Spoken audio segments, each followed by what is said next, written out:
After this, Jesus appeared once more to his disciples at Lake Tiberias. This is how it happened. Simon Peter, Thomas, called the twin, Nathanael, the one from Cana in Galilee, the sons of Zebedee, and 2 other disciples of Jesus were all together.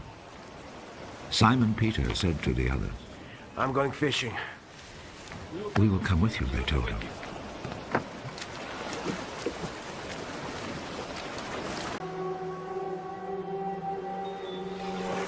As the sun was rising, Jesus stood at the water's edge. But the disciples did not know that it was Jesus. Young men, haven't you caught anything? Not a thing! Throw your net out on the right side of the boat, and you will catch some.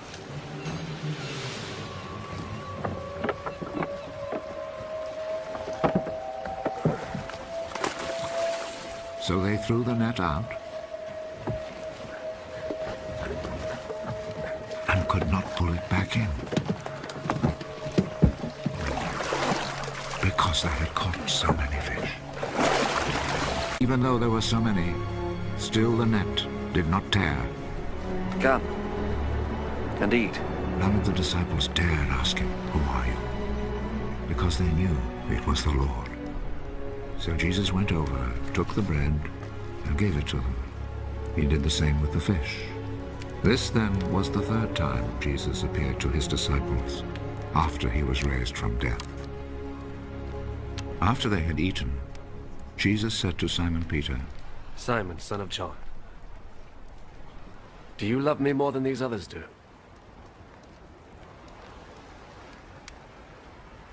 Yes, Lord. You know that I love you. Take care of my lambs. A 2nd time, Jesus said to him, Simon, son of John, do you love me? Yes, Lord. You know that I love you. Take care of my sheep. A 3rd time, Jesus said, Simon, son of John,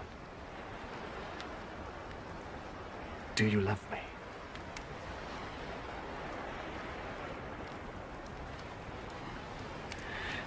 Peter became sad because Jesus asked him the 3rd time, "Do you love me?" And so he said to him, Lord, you know everything. You know that I love you.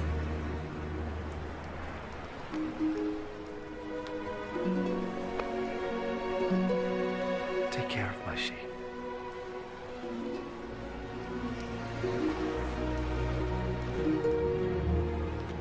I am telling you the truth. When you were young, you used to get ready and go anywhere you wanted to.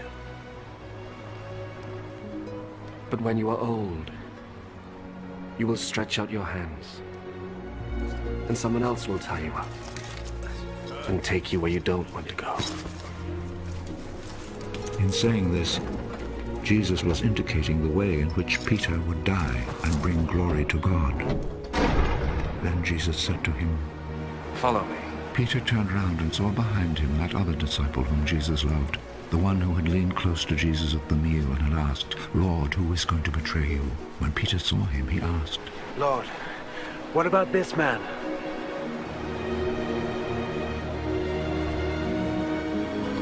I want him to live until I come. What is that to you? Follow me. So a report spread among the followers of Jesus that this disciple would not die. But Jesus did not say he would not die. He said, "If I want him to live until I come, what is that to you?"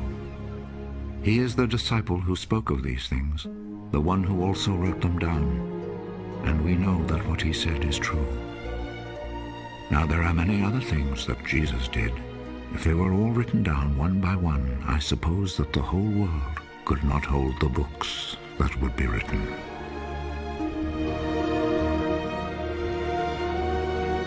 If you'll look with me at verse 17, you'll notice that it was actually on that 3rd time that that Peter was particularly grieved. And he was grieved that Jesus asked him a third time. Did you notice that in verse 17? It actually says that. Peter was hurt because Jesus asked him the third time. Why was he hurt? Because Peter knew that Jesus posed the question 3 times for each of the times that Peter had in fact denied him. And by asking him 3 times if he in fact loved him, Jesus was causing Peter to confront his own threefold denial of the Lord. You know, it'd be one thing if he just would have said, Peter or Simon, whatever, do you love me? Yeah, Lord, you know I love you. But it became a powerful reminder of exactly the depth from which I am restoring you when he said, Peter, do you love me? Peter, do you love me? Peter, do you love me? 3 times. Jesus didn't soft pedal it, but neither did he dwell on it. And that's so important, Christians, for you and I to see it. There was something else that Jesus did 3 times. And that was he commissioned him 3 times. He said, feed my lambs. Take care of my sheep. Feed my sheep. Right? You know, sometimes we miss out on this balance of restoration, don't we? I think we kind of miss the boat related to how to balance out that process of confronting someone with their failure, but also giving them hope. I love how Jesus did this, and I think that we can all learn something from this. 3 times Jesus reminded him, but of his failure, but 3 times he reminded him of his commission. 3 times he reminded him there's work yet to be done. 3 times he reminded him that, Peter, I have not set you out to pasture. Peter, I have not forgotten you. Peter, I have not abandoned you. Peter, I have not let you go from this situation. Peter, I have not, set you off in a corner because of your failure. I love you. I love you, Peter. And I have work for you to do. And yes, you do need to confront your issue, but you also need to be likewise restored. And I know that when we confront failure, it's a grievous process. There's never anything fun about looking at the failure of our lives. Never.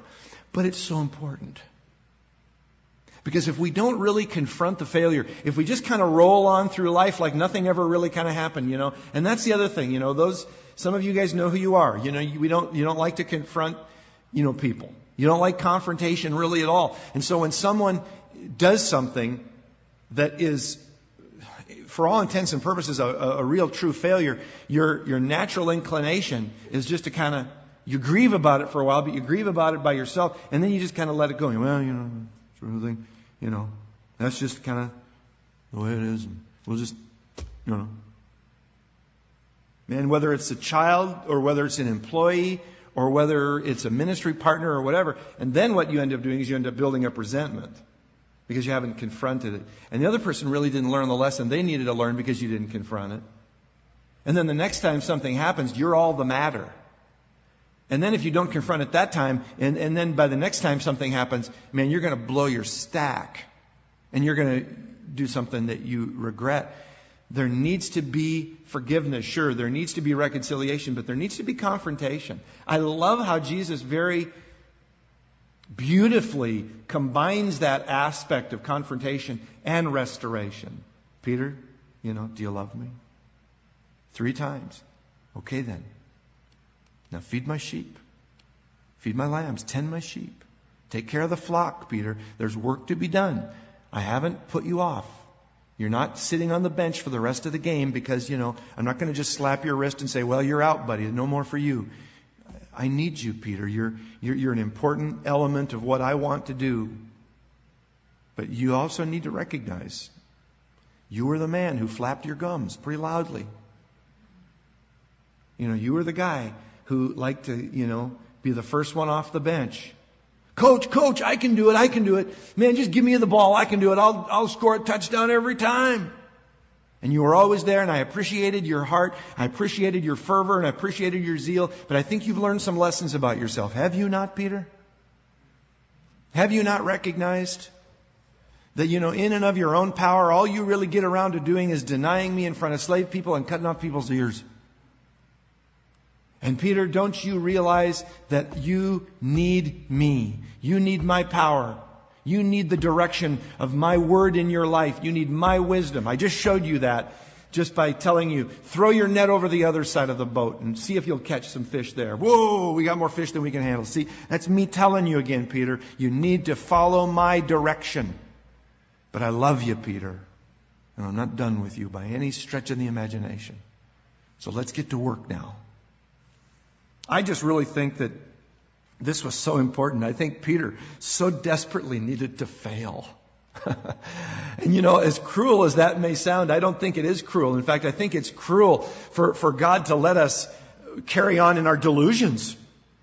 And I think Peter was a man who essentially kind of walked around self-deluded about his own personal prowess, his own ability to kind of, be the man, sort of a thing. Jesus, I'm the man. And if I don't think you're doing what I think you ought to be doing, I'll just rebuke you to your face, Lord or not. I mean, good grief, he just got done proclaiming him to be the Messiah, the Son of the living God. And the next minute we see Peter rebuking the Lord.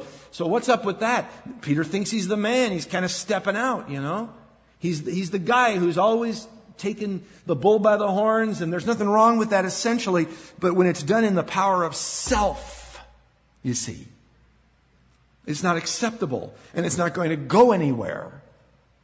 And Peter was a man who was destined to continue on in the power of self if Christ did not allow him to look into the mirror of his holiness and to see how much of a failure he could be. Because, in the midst of our failures, we really need to kind of look at ourselves and say, this is me minus Jesus. I mean, this is about as good as it gets minus Jesus. You know what I mean?